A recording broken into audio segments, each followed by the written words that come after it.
Buonasera e ben ritrovati con l'informazione flash di New Sicilia, i principali titoli del pomeriggio. Apriamo da Palermo con il caso che riguarda il deputato regionale Ismaele Lavardera. Secondo quanto emerge dalle prime verifiche investigative, l'episodio avvenuto il 5 marzo scorso nel suo ufficio all'Assemblea regionale siciliana non sarebbe riconducibile a un'intimidazione.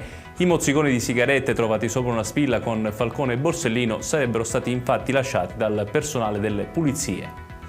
Restiamo a Palermo perché ci sono novità sulla sparatoria avvenuta la sera del 9 aprile contro un'autorimessa di via Sferracavallo. In un video finito agli atti dell'inchiesta si vede un uomo arrivare in auto e sparare con un Kalashnikov. I colpi hanno raggiunto il cancello, diverse auto e la guardiola dei custodi. Per modalità e precisione gli investigatori ritengono che l'intimidazione possa avere matrice mafiosa e la inseriscono in una serie di atti criminali avvenuti nella stessa zona tra aprile e maggio.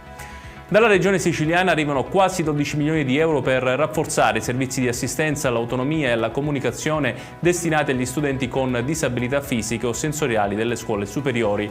L'assessorato regionale alla famiglia ha impegnato e liquidato 11 milioni 803 mila euro a favore di città metropolitane e liberi consorzi comunali. Le risorse saranno distribuite per sostenere gli alunni assistiti nell'anno scolastico 2024-2025.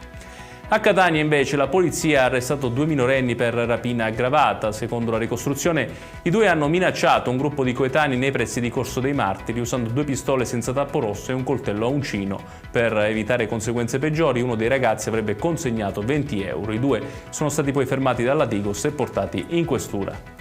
Chiudiamo con il meteo. Domani in Sicilia torna il bel tempo, cieli in prevalenza sereni o poco nuvolosi sul litorale tirrenico, ionico, meridionale e nelle zone interne. Sull'Appennino il tempo sarà più variabile ma con schiarite nel pomeriggio, temperature in lieve risalita.